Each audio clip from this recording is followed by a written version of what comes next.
Okay, I'm going to share a quick little trick with you. Whenever you open your project, it usually looks something like this.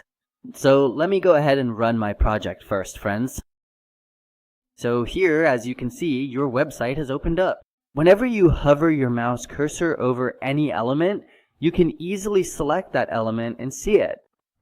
Wherever there's any editable element that the browser automation is automatically detecting, you just need to hover your mouse, and it will automatically keep selecting those elements. Alright, this is a very easy method through which you can select any element. But this isn't the trick I'm telling you about.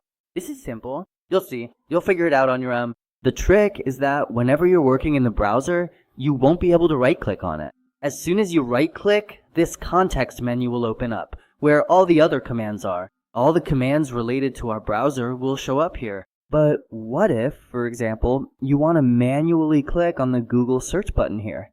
What will happen then? I'm clicking, but it opens up like this. If I right-click, nothing happens. Isn't that right? Still, this one opened up. So the simple method for this is that to manually control the browser, you'll need to press F2 on your keyboard.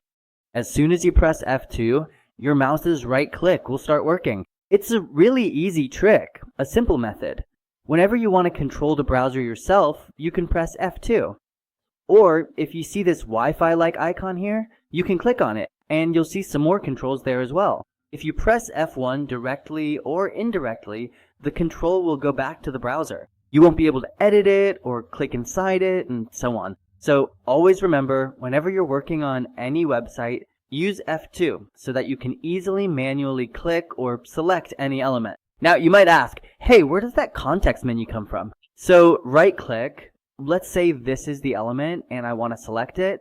If I right click on it, that element will also be selected in red, and you'll see these commands as well. Left click, you'll get this by left clicking with the mouse. Thank you.